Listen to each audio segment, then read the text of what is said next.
Good afternoon. Welcome back to Passion World Talk Radio Network, a wholly owned subsidiary of Global Media Network LLC. And here's something for you to think about. AI is powering scammers. Learn how to fight back on Scam DamNation. You didn't think that, but AI is one of the biggest boons that have ever come across scammers. And if scammers can use it, so can you. The new scams to watch out for. Brought to you by Consumer Reports. ConsumerReports.org. To read or hear the whole episode, go over to https://passionworldtalkradio.com/blog and get the rest of the story.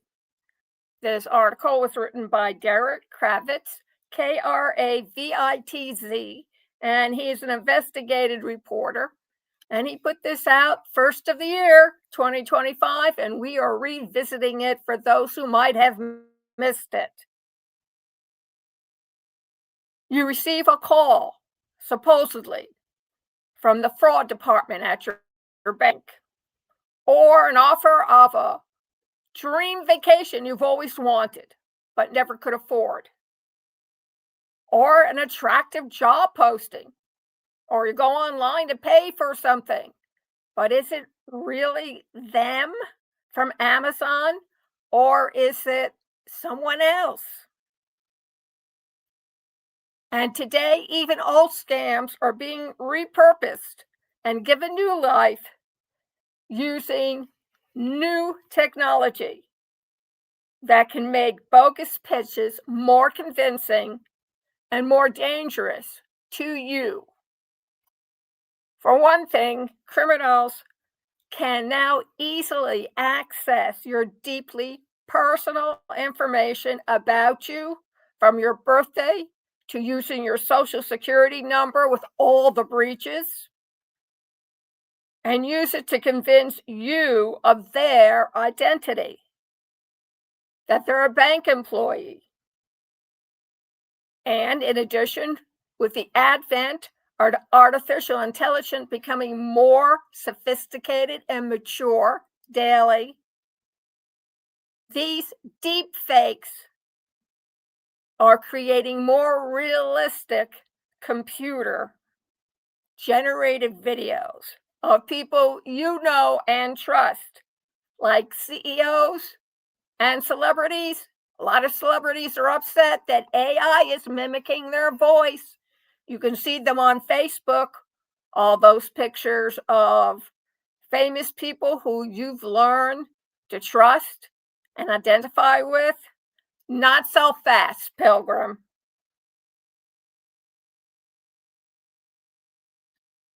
Americans are losing substantial amounts of money, even the people who consider themselves too smart, says John Bryalt, who manages the National Consumer League's fraud.org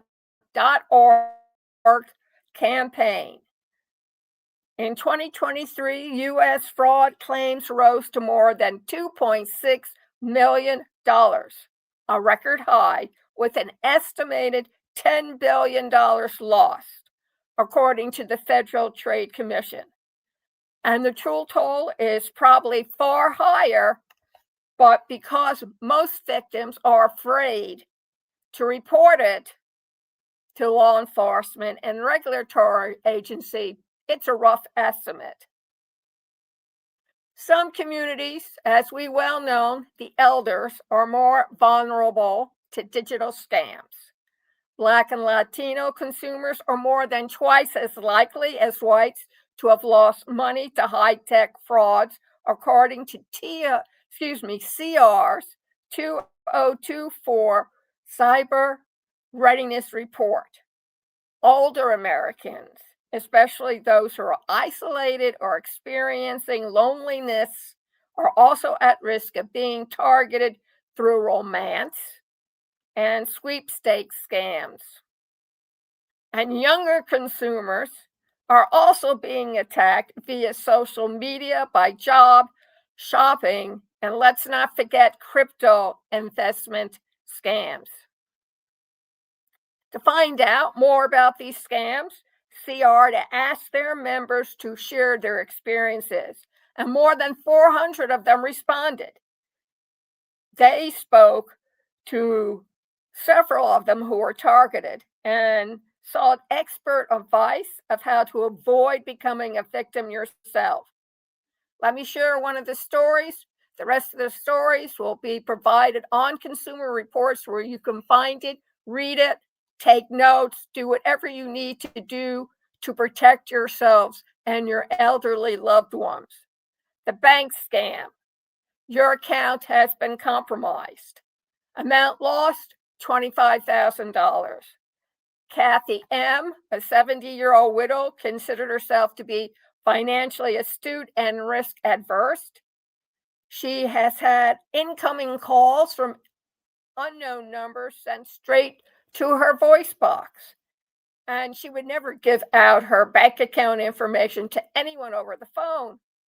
So when she was contacted by a Wells Fargo caller ID that popped up on her phone, and the person introduced himself as a rep of the bank's fraud department, she was wary.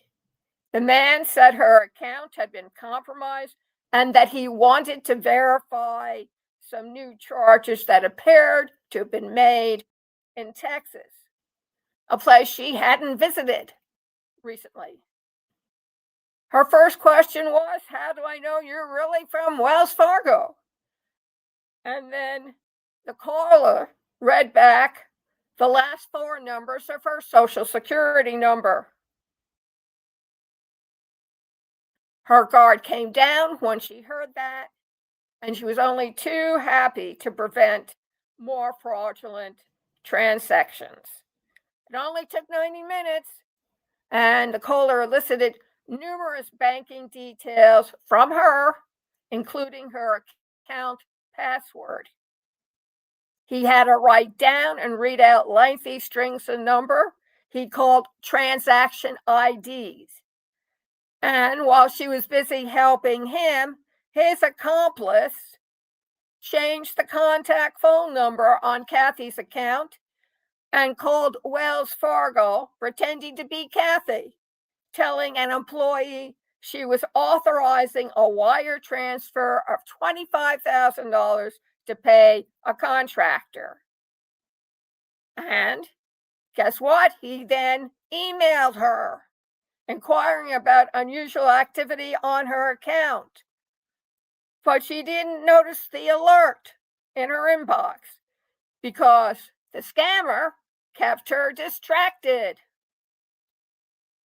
The scammer also told her not to access her bank account for a few hours while the active authentication was going on. But when she was finished and hung up, she had second thoughts, and she quickly called Wells Fargo using the phone number on the website, but it was too late. The wire transfer had already taken place and couldn't be undone. The $25,000 scam left just $2,017.75 in her savings account. Wells Fargo denied her reimbursement claim, saying that because she had willingly, underline that word, willingly, shared her personal financial information, even though it was under false pretenses, there was nothing they could do. The bank says it deeply emphasizes with cases like hers. Now, months later, she finds it hard to sleep at night, mulling over what happened and what made me to believe him. I am angry. So, how do you protect yourself? Scammers run imposter frauds, and they use what's called spoofing technology to make it appear as if a phone call or text is coming from your bank.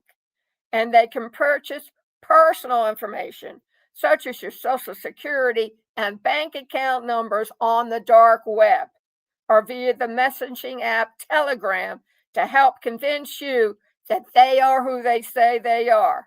So, what do? One, don't panic. Two, don't rush in where angels fear to tread. And 1A, hang up immediately. Block that phone number and call up the institution they mention and find out the facts and how to protect yourself should that person or people call back.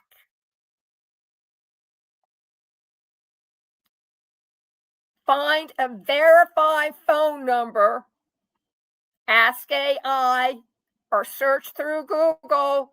That usually has AI answering the questions now for you. At least with Copilot, that's how it works.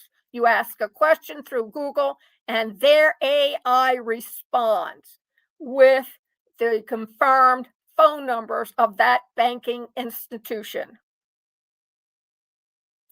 It's also a good idea to have all unknown calls sent directly to your voicemail, so you are not tempted to give in from their pressure voice. Never, ever give your financial info to anyone. Legitimate bank employees will never ask for your username, PINs, one-time access codes, or passwords. Banks understand this information is meant to be your privacy. Instead, they will ask you to confirm your identity. They will send you a one-time code that you yourself enter. Don't act fast. To put you off guard, scammers will often say that a matter needs to be handled immediately or your money could be at risk. If your bank is at all competent, it is not at risk. Don't take that bait. Confirm whether there really is an issue by calling and checking with the bank or government agency yourself.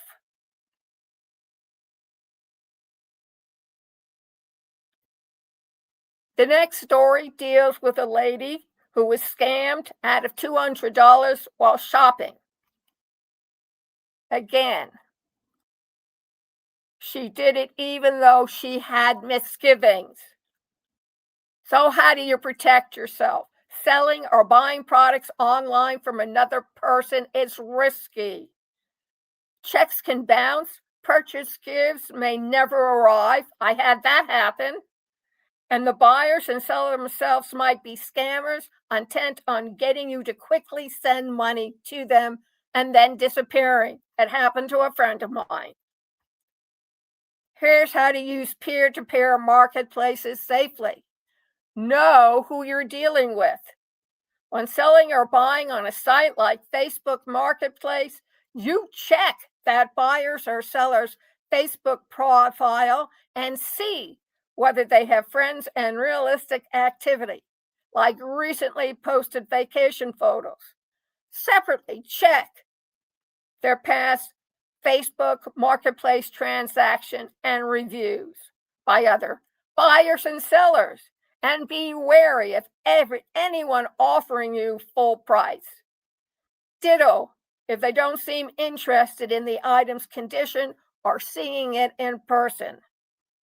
This can be a sign that the buyer doesn't really want the item and is looking at it to scam you.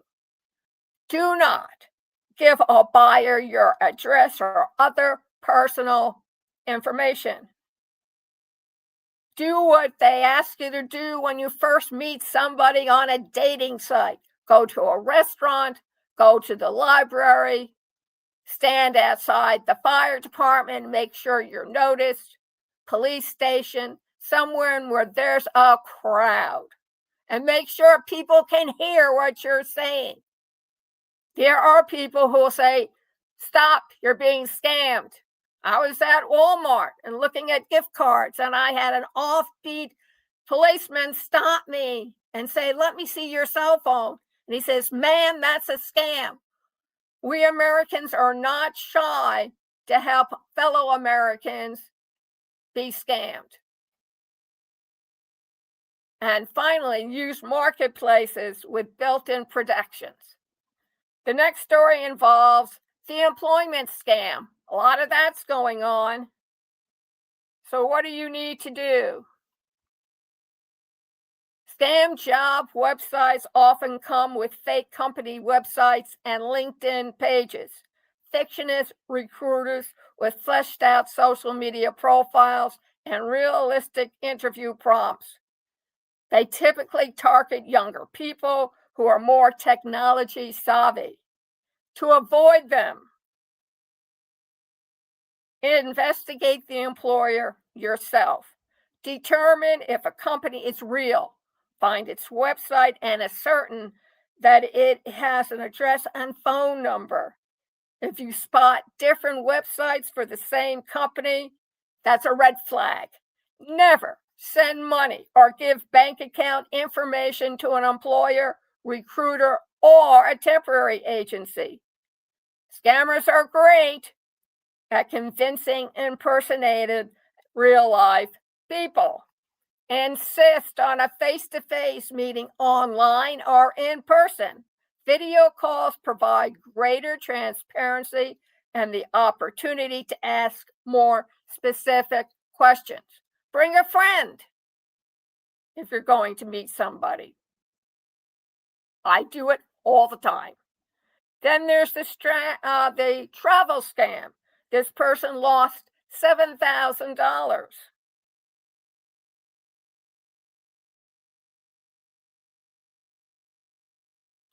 How do you protect yourself? And these people use Prime from Amazon. So listen up. Scammers now have the sophisticated tools to find the type of people they feel are most likely to fall for the hard sell. In other words, they're pigeon. They can buy complete dossiers derived from publicly available online sources, as well as personal data collected from cyber attacks and leaks. They tailor their scams to go after the especially lucrative targets, such as retirees living in wealthy zip codes. And the scams are manipulative. You have to act fast. So, you receive something like that, or you have a bad gut feeling, disconnect. You know what to do. People have been telling you. Commercials on TV tell you ABC 1, 2, 3, what you need to do. Do it. And then stop a scam before it starts. How to avoid being targeted and losing money. Please go over to consumerreports.org and look up the 6 tips to help you avoid being scammed. AI is powering scammers. Don't give them the power. Learn how to fight back. It's your money. Take care of it. You worked hard for that money. Are you going to let it easily slip through your fingers? I don't think so. Go over to https://passionateworldtalkradio.com/blog. Go check the URL link. Go over to Consumer Reports. Take notes. Read it. Discuss it with your friends at your weekly book club. It's that important. And with the holidays now coming up faster, protect yourself at all costs. Thank you very much for listening to the 6 tips from Consumer Reports of how to protect yourself from the 6 old new repurposed scams and the use of AI and those leaks and breaches that everybody is now involved in. PassionateWorldTalkRadio.com/blog. If you've been scammed, let us know. Send your information to pwrnetworkllc@gmail.com. Or if you have some tips or how you protected yourself, please share it with the rest of the world, because the world and the aliens are listening. Thank you very much. Have a great remainder of the week, and we'll see you next time on Scam DamNation.